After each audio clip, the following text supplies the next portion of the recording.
character, and I love his journey over the course of the movie from this shy, abused, closeted gay teen to this out and proud and this guy who finds his voice. And so it was really important that transformation, that I did that part justice. And I think it's also about family, and it's about not letting bullies define you, and loving yourself and nurturing yourself. Yeah, but don't judge a book by its cover.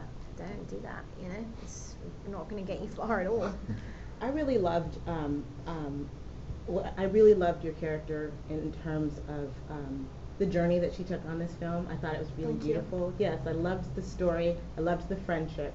Can you talk to me a little bit about, because I thought, wow, she really did do an entire whole, thank you. I thought the arc, and everyone talks about it, but I felt like this was really true to an arc.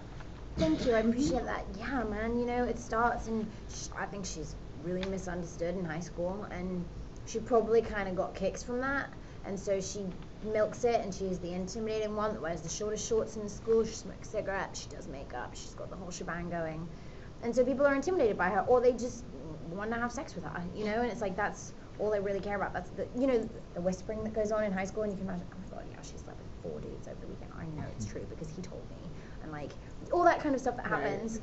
And then she gets sent to this class, and I think it's fate. I think fate brings them together. But I also believe in my real life, fate can only get you so far. It gives you an opportunity, and it's up to you to take it or to not to. Mm-hmm. And so they take it. They take this opportunity, and they just roll with it, And it was an incredible thing for Danielle, because Clark listens to her. Clark thinks she's special. Clark doesn't want to be sleeping with her. Clark wants to be her friend. She's never had that before in her life, And I think she's going through a problem with her family where she's kind of disrespectful with her family, and she doesn't trust them. She doesn't think they get her. They don't understand her. It's a very complicated situation for her, as is it with Clark. But at least Clark tries at home, you know what I mean? And so I think she really learns from him with that kind of stuff. And they really, really go on this journey together and really open each other up from being, I guess, Danielle's kind of angry closed, and Clark is terrified closed and shy and vulnerable. And so it's kind of like opening a closet door and letting all the moths out and slowly putting on a new outfit. You know what I mean? It's like, and they go, and by the end of the movie, I really think they blossom. They also go through heartbreak together, which is a major, at that age, your first heartbreak, man, sucks. It does. And and when you have a best friend that can help you out with that, it doesn't make it go away, but it sure as hell makes the pain easier. Right. Well, sorry. No, please finish. Oh, and I just think, it's a really good example of finding someone that is a kind of yin and yang situation, and seeing what that can do for a young woman or a young man, and it really allows you to be proud of who you are. And I think that's a great thing to try and discover as early as possible. For both of you, what was more daunting going in, being emotionally vulnerable through the dialogue throughout the film, or doing a climactic musical number? The singing, for sure. And definitely. The dancing, especially because I'm not a dancer at all, and so those were really the parts that scared me. And what was great about the part is that there are so many different aspects that had to come together. You had the comedic, you had the drama, you had the singing, you had the dancing. It all had to coalesce together in order for the character to work, in order for the story to work. What was really scary about the singing is that day Melissa Manchester was there. She actually has a cameo in the film, and so we're singing her iconic song in front of her, and she's playing the piano. Yeah, and the thing is that Abe recorded that live, and so nobody else in the auditorium could hear the music. We just had little earbuds, so we're singing a cappella in front of an entire group of extras, all of the crew, and Melissa Manchester. How did you feel about dancing and singing in your underpants? I know. I think I loved you more because of it. I think maybe I fell in love with you at that moment. Oh, good. Yeah, good. I think so too. I sure as hell did. Shaking it in your little tidy whities. I know.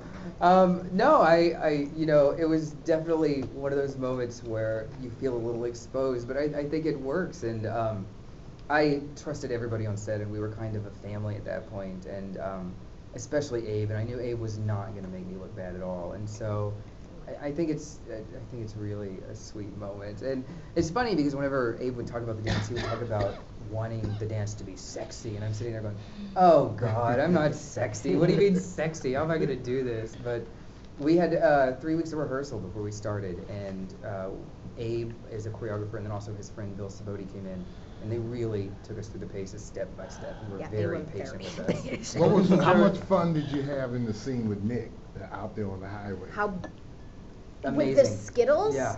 That is genuine laughter going on there. I thought I was gonna die. It was so funny. It was like this like from when people really laugh and can't stop and it's like all the way down. He was cracking up and I'm meant to be in such a bad mood. And so then he started throwing Skittles at me, which made me quite But I love that scene because you're so honest in that scene. It's one of the most honest scenes I've ever seen in a movie in my life. I love it. It's so good. I love it too because Nick's a great actor and Juno is amazing, and so it really wasn't even like acting. We were just kind of fooling around, and then we'd end the scene, and it was kind of like, did we get all the dialogue, or did we hit it? Is it good? And you were saying it's like the first time you genuinely see Clark really happy, right? Right. So Yeah. Jeremy, this movie is good enough that it can appeal like different kind of audiences, but of course it was in Outfest, and of course the gay community is gonna be like attracted to it.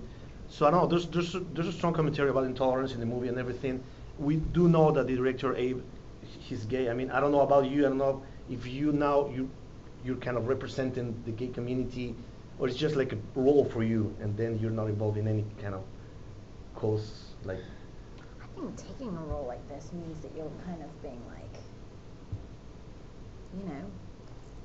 gay pride. That's what I loved about the character. And Clark and I are really, really different. He comes from an abused home, and I was very lucky. I grew up in a very supportive family, and I liked high school, and so I really worked hard to build this character from the ground up, and I kind of based him in the abuse and did a lot of research on abused children and infused the traits that abused children have into the character. And I think that the film represents a lot of really important issues for today, especially with all the gay teen suicides going on today. And so I'm really proud to have played this part and to be, a voice in whatever aspect that I can for that through the character and through the movie.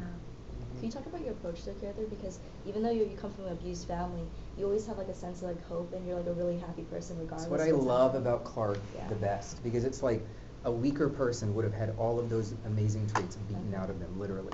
But he didn't. He held on to those, and he just kind of, it was very important for me to build the look of him. And so in the beginning, he's very covered up, and he has the hood on, and he's kind of hiding from the world. And that's why I love the dance scene in his bedroom, because it is the moment where you really get to see him be him instead of him hiding from the world.